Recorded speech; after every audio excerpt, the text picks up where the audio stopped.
The wind howled through the skeletal trees, carrying the bitter sting of betrayal. Ethan Caldwell, 27, stood in the backyard of what was once his home, clutching a tattered duffel bag as the front door slammed shut behind his family. They had cast him out, his own blood, because of who he loved. It was a crisp autumn evening in suburban Ohio, the kind where the air smelled of damp leaves and regret. Ethan's heart pounded as he stared at the house, its warm lights mocking him from the windows. His parents, devout and unyielding, had signed the deed over to his younger brother, Noah, the golden child who fit their mold of perfection. All because Ethan had dared to be honest, to admit he was gay, to love openly. The backyard, with its sagging shed and patchy grass, was now his exile, a cruel sentence for the crime of being himself. He dropped the duffel bag and sank onto the cold ground, the weight of rejection crushing his chest. Memories flooded back. Summers spent building forts in this very yard. His mother's laughter, his father's proud claps at baseball games. Now, those same hands had pushed him out, their faces twisted with disgust. "We can't have that in our family," his father had spat, as if Ethan's love for another man was a stain they could scrub away. The shed door creaked as Ethan pushed it open, its rusty hinges groaning like his own heart. Inside, it was damp and cluttered: old tools, a cracked lantern, and a mildewed sleeping bag his brother had tossed in as a cruel afterthought. This was his new reality. No bed, no warmth, just the scraps of a life he'd been stripped of. But Ethan wasn't alone in his heart. There was Lucas, his partner, the man who made the world feel whole.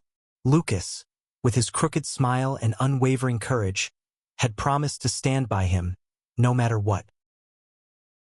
Ethan pulled out his phone, the screen cracked but still glowing with a photo of them together. Lucas's arm around him, both laughing at a county fair. His thumb hovered over Lucas's number, but he hesitated. Calling him now would mean admitting how low he'd fallen, how his family's rejection had reduced him to this. Instead, he shoved the phone back into his pocket and curled up on the sleeping bag, the cold seeping through his jacket. The stars above were indifferent, but they were all he had. Morning broke with a harsh gray light, and Ethan woke to the sound of Noah's car roaring out of the driveway. His brother hadn't even glanced at the shed. Ethan's stomach growled, but the house was off-limits now. He rummaged through his bag, finding a half-eaten granola bar and a bottle of water. Survival mode, he thought grimly. He'd seen this coming. Whispers at family dinners, his mother's pursed lips when he mentioned Lucas, his father's sermons about traditional values. But nothing had prepared him for the finality of it all. He spent the day scavenging. The backyard had an old apple tree, its fruit small and tart but edible. He gathered a few, wincing at their sour bite. The shed offered little else, just a rusty shovel and a tarp he could use for shelter if the rain came. His mind raced with questions. How long could he live like this? Would they ever let him back in? Did he even want to go back to a place that despised him? By noon, Lucas's truck rumbled into the driveway. Ethan's heart leapt, a mix of relief and shame. Lucas stepped out, his tall frame moving with purpose, his blonde hair catching the sunlight. "Ethan," he called, his voice warm but laced with worry. He crossed the yard in long strides, dropping to his knees beside the shed. "Why didn't you call me? I've been losing my mind." Ethan looked away, his throat tight. "I didn't want you to see me like this. They took everything, Lucas. The house, my family, all because of us." Lucas's eyes blazed, not with anger but with fierce determination. "They didn't take us. They can't take what we have." He reached for Ethan's hand, his grip steady and warm. "You're not doing this alone. We'll figure it out. Together." For the first time since the door slammed shut, Ethan felt a flicker of hope. Lucas's presence was a lifeline, a reminder that love could be a home when everything else crumbled. They sat together on the bench by the apple tree, planning their next steps. Lucas had a small apartment in town, but it was barely big enough for one, let alone two. Still, he insisted Ethan could stay there. "We'll make it work," Lucas said, his voice firm. "But we need a plan." They think they've broken you, but they're wrong. Ethan nodded, his resolve hardening. This wasn't just about surviving the backyard. It was about reclaiming his life, his dignity, his right to love. The world might try to tear them apart, but he and Lucas were stronger than that. They had to be. As night fell, they huddled in the shed, sharing the sleeping bag for warmth. Lucas talked about his job at the auto shop, how he could pick up extra shifts to save for a bigger place. Ethan listened, his mind drifting to the future. Maybe they could leave this town, start fresh somewhere new. But for now, the shed was their sanctuary, a fragile bubble of defiance against a world that had turned its back. The next day brought a new challenge. Noah appeared in the backyard, his face a mask of smug superiority. "Dad says you can't stay here forever," he sneered, kicking at the dirt. "This is my property now. You're lucky I don't call the cops." Ethan's fists clenched, but Lucas stepped forward, his voice calm but steel-edged. "You're really gonna kick your own brother out? For what? Being honest about who he is." Noah scoffed, his eyes cold. "He made his choice. He's not my brother anymore." The words cut deeper than Ethan expected, but Lucas's hand on his shoulder kept him grounded. "You don't get to decide who he is," Lucas said. "And you don't get to decide what family means." Noah stormed off, but his words lingered like poison. Ethan felt the weight of his brother's betrayal, the loss of a bond he'd once cherished. Yet, in that moment, he realized something crucial. Family wasn't just blood. It was Lucas who stayed when everyone else left. It was the fight they'd waged together, not just for a place to live, but for a world where love didn't come with a price. By the end of the week, Ethan had transformed the shed into something livable. He'd patched the leaks with the tarp, rigged the lantern for light, and even found an old camping stove in the garage. It wasn't much, but it was his. Lucas brought blankets and food, turning the shed into a strange but cozy refuge. They laughed over burnt marshmallows, their breath visible in the chilly air. For the first time, Ethan felt like he could breathe again. But the backyard wasn't a home, it was a battlefield. And Ethan knew the war was far from over. His family's rejection was just the beginning, and the world beyond the fence was no kinder. Yet, with Lucas by his side, he felt ready to face it. They'd fight for their place not just in this yard, but in a society that still judged them. And they'd do it together, one defiant step at a time. The days blurred into a rhythm of survival and defiance. Ethan woke each morning to the creak of the shed door and the distant hum of his family's life inside the house. The backyard, once a place of childhood games, now felt like a prison, its boundaries marked by the picket fence and Noah's occasional venomous glares. Lucas was a constant, slipping into the yard after work with takeout or tools to make the shed more livable. They'd rigged a makeshift heater from an old car battery, and Ethan had scavenged wood to build a crude table. It was a fragile existence, but every nail Ethan hammered felt like a small victory. He wasn't just surviving, he was rebuilding, piece by piece. One evening, as they sat on the bench sharing a thermos of coffee, Lucas's eyes grew serious. "I've been thinking," he said, his voice low. "We can't stay here forever. This shed, this yard, it's not enough. You deserve better, Ethan. We both do." Ethan's chest tightened. He knew Lucas was right, but the thought of leaving this last tether to his past was terrifying. "Where would we go?" he asked. "Your apartment's too small, and I've got no money, no job. They took everything." Lucas leaned closer, his breath warm against the cold night air. "Then we start from nothing. Together. I've got some savings, and my boss might know someone hiring. We'll find a way." The idea sparked something in Ethan, a flicker of the man he'd been before the betrayal. He'd always been a fighter, even as a kid, standing up to bullies who mocked his quiet nature. Now, the bully was his own family, and the stakes were higher than ever. He nodded, squeezing Lucas's hand. "Okay, let's do it." Their plan took shape over the next week. Lucas's boss, a gruff but kind-hearted mechanic named Tom, offered Ethan a part-time job cleaning the shop. It wasn't much, but it was a start. Ethan threw himself into the work, scrubbing oil stains and organizing tools with a focus that kept his pain at bay. Every dollar he earned felt like a step toward freedom. But freedom came with obstacles. One afternoon, as Ethan swept the shop floor, a familiar figure loomed in the doorway. Noah, his face twisted with disdain. "So this is what you're reduced to?" he sneered. "Scrubbing floors while I'm living in your house?" Ethan gripped the broom, his knuckles white. "It's not my house anymore," he said quietly. "You made sure of that." Noah stepped closer, his voice dripping with malice. "You brought this on yourself.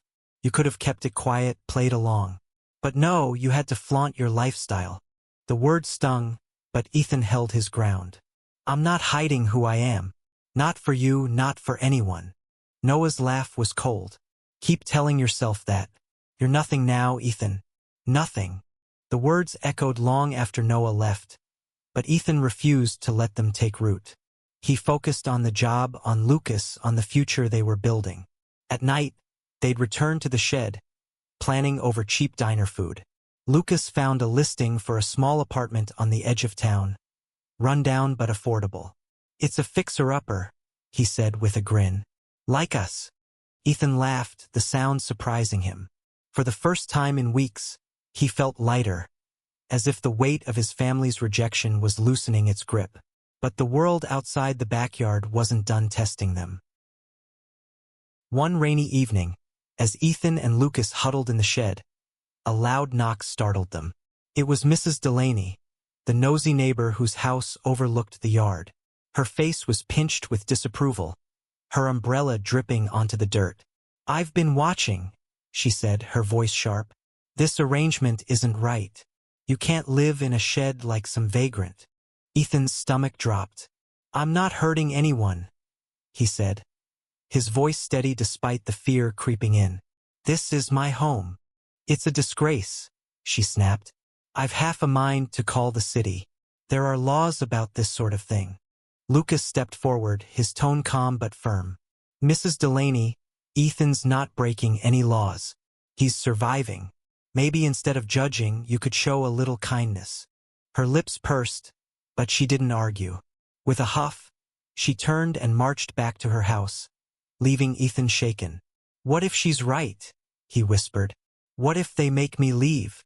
"Then we leave together," Lucas said, pulling him close. "They can't take our fight." The threat of Mrs. Delaney's complaint hung over them, but it also lit a fire. Ethan and Lucas worked harder, saving every penny. Ethan took on extra hours at the shop, his hands calloused but his spirit unbroken. He started sketching designs for the apartment they hadn't yet rented. A desk here, a bookshelf there. It was a dream, but it felt real. One night, as they lay in the shed, the rain drumming on the roof, Lucas traced circles on Ethan's palm. "You know," he said softly, "when I first met you, I thought you were too good for this town, too big for their small minds." Ethan smiled, his heart swelling. "And you're the only one who ever saw me that way." They kissed, the world outside fading to nothing.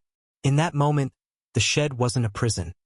It was theirs, a space carved out of love and resilience. But the next morning brought a new blow. A letter, slipped under the shed door, bore the city's seal.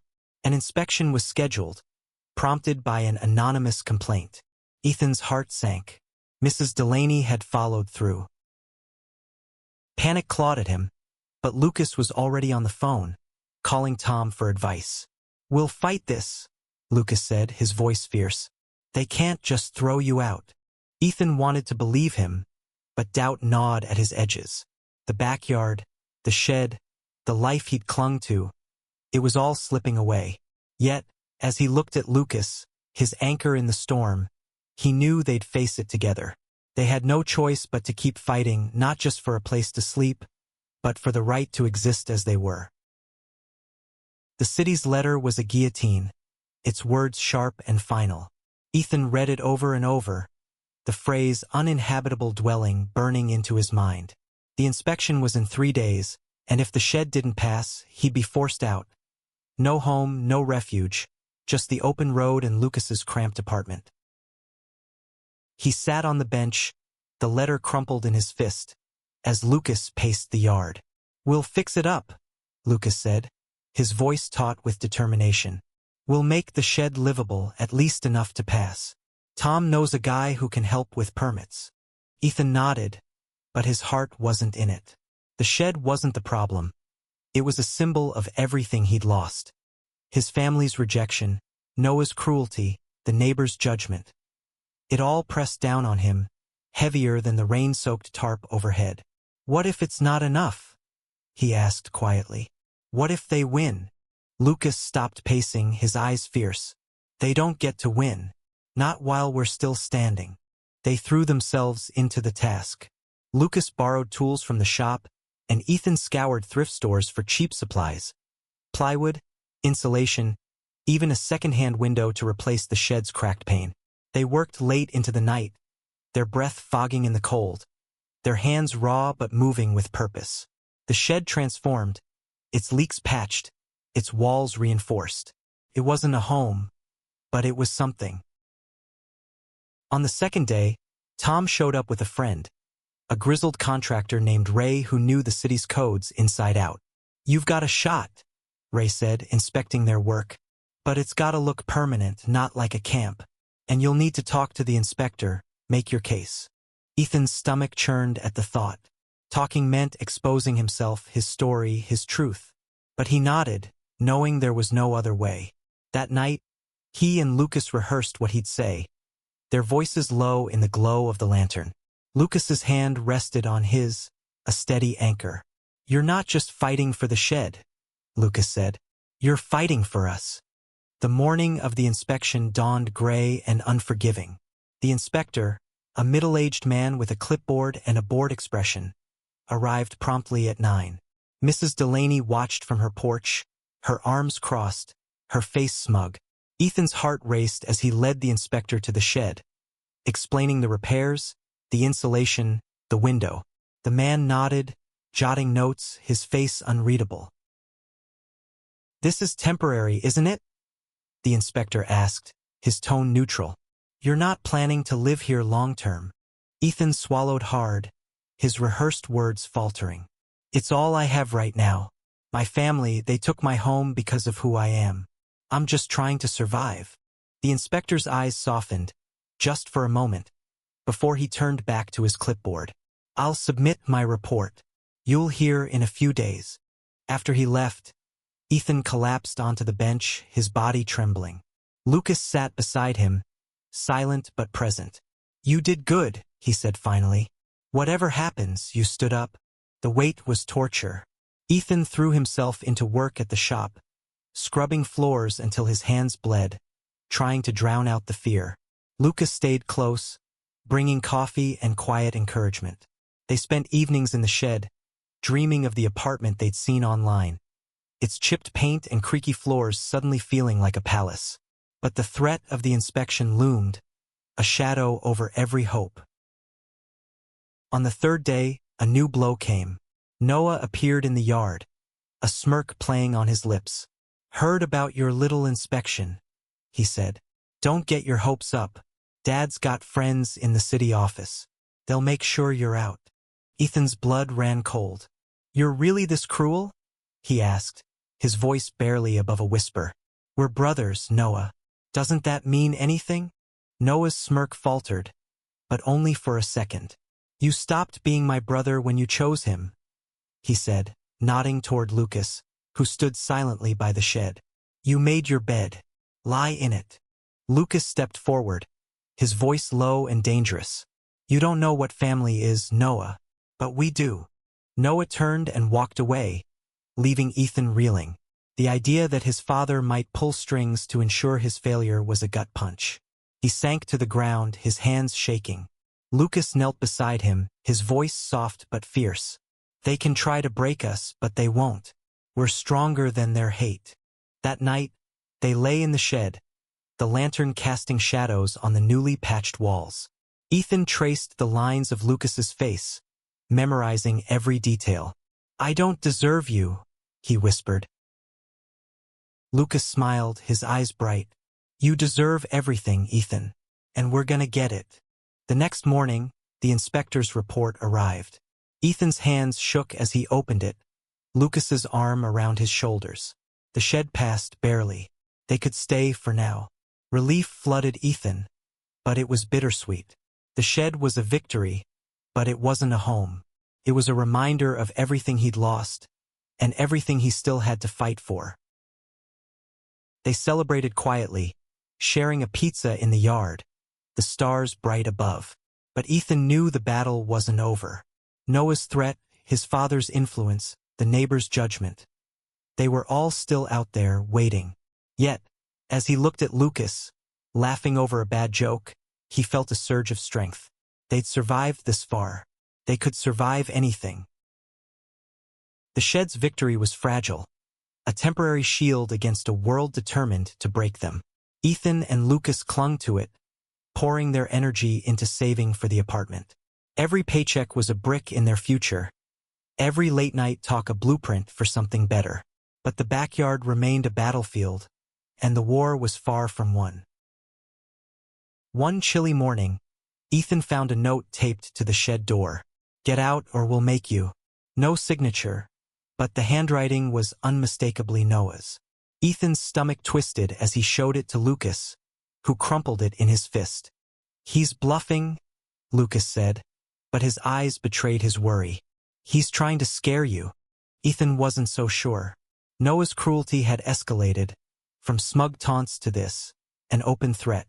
And the whispers from Mrs. Delaney's porch had grown louder, her glares sharper. The neighborhood was closing ranks, their judgment a suffocating fog. Ethan felt it every time he stepped outside, every time he caught a neighbor's glance and saw pity or disgust. Work at the shop became his refuge. Tom, sensing Ethan's strain, gave him more hours, teaching him basic repairs to keep his mind busy. Ethan soaked it up, his hands steady as he worked on engines, his focus a shield against the chaos. Lucas joined him sometimes, the two of them laughing over greasy tools, stealing moments of normalcy. But even the shop wasn't safe forever. One afternoon, as Ethan was changing a tire, a man in a suit approached him. "Ethan Caldwell?" he asked, his voice clipped. Ethan nodded, wiping his hands on a rag. The man handed him a letter, his expression unreadable. "You've been served." Ethan's heart stopped. The letter was a legal notice from his father's lawyer, claiming the shed was on private property and demanding Ethan vacate within a week. Noah's name was on the deed, and their father was backing him, using every legal trick to erase Ethan from their lives. Lucas found him sitting in the shop's break room, the letter trembling in his hands. "They're really doing this," Ethan whispered. "They're going to take the last thing I have." Lucas's jaw tightened. "Not if we fight back. We'll get a lawyer, Ethan. We'll find a way." But lawyers cost money they didn't have, and time was running out. Ethan felt the walls closing in, the shed's fragile safety slipping away. That night, they sat on the bench, the air heavy with defeat. "Maybe I should just go," Ethan said, his voice hollow. "Leave town, start over somewhere else. I'm dragging you down with me." Lucas grabbed his shoulders, his eyes fierce. "Don't you dare say that. You're not dragging me anywhere. I'm here because I love you, Ethan. We're in this together, no matter what." Tears stung Ethan's eyes, but he nodded, clinging to Lucas's words like a lifeline. They spent the night researching legal aid, their laptop balanced on the shed's rickety table. They found a local nonprofit that helped with housing disputes, and by morning they had an appointment. It was a long shot, but it was something. The lawyer, a kind-eyed woman named Sarah, listened to Ethan's story with quiet compassion. "You have rights," she said, scanning the notice. "The shed's on their property, but you've established residency.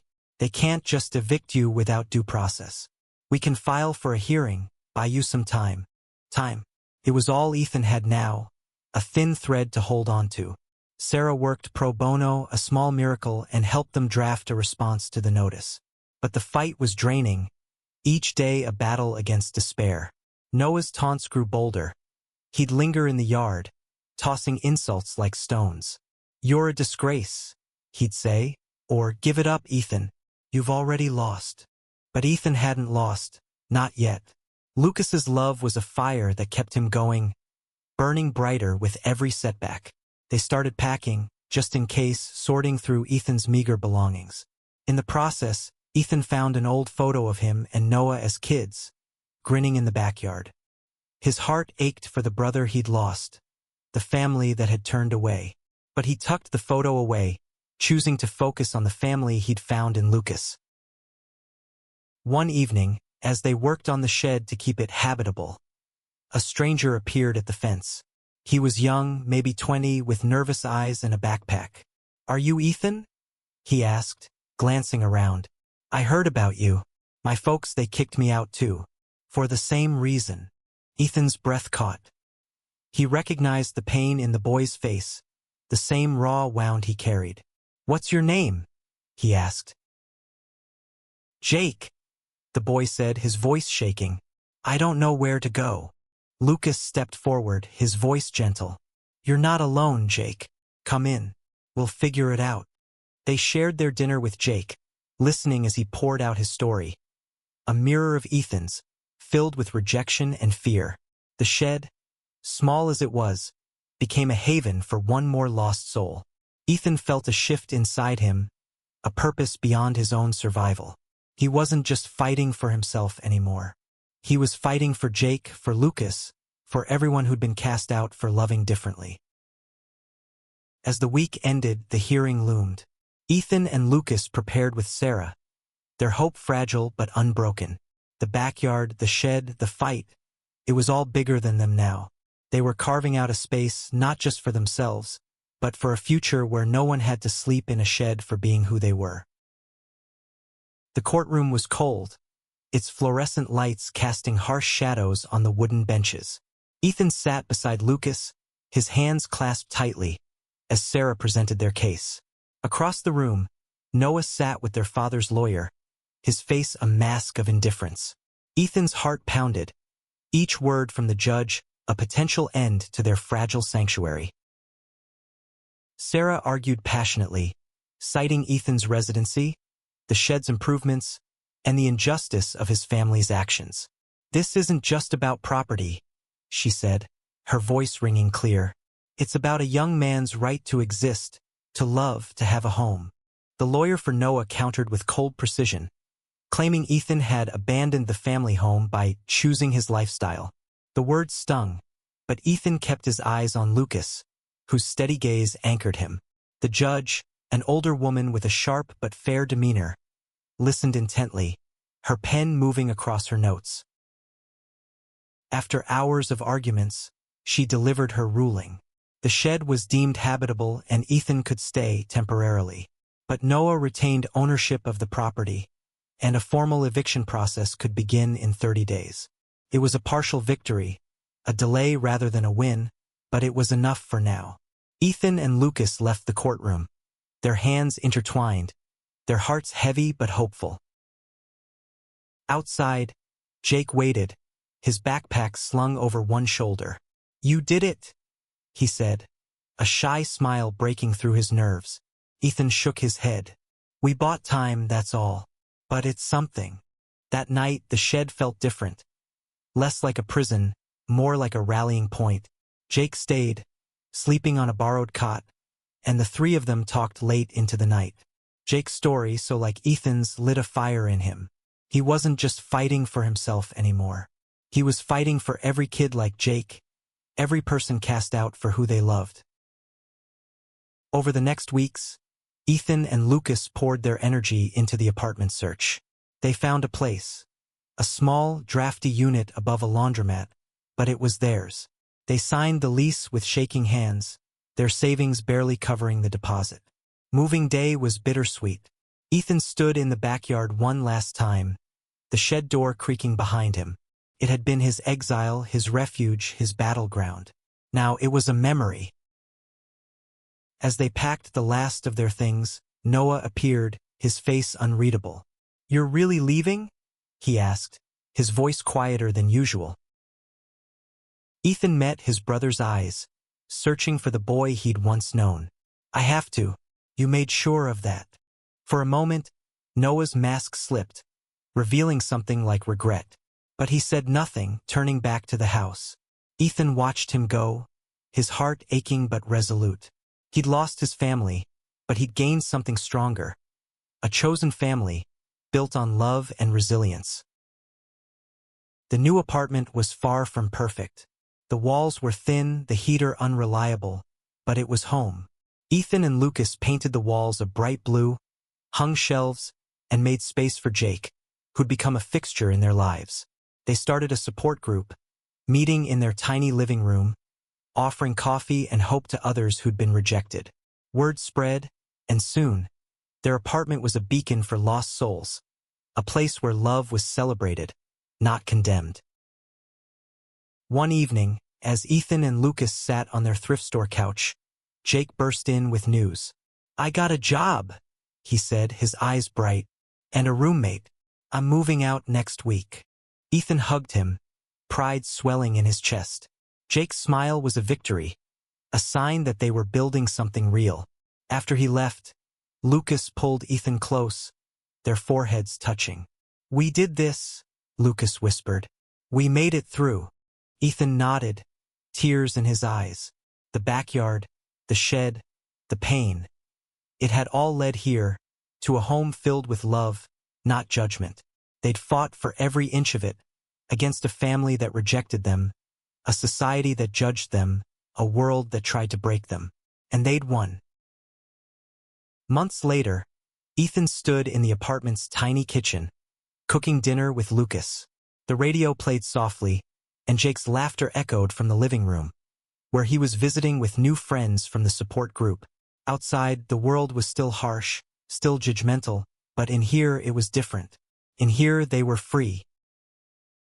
Ethan thought of the backyard, of the shed that had been his prison and his proving ground.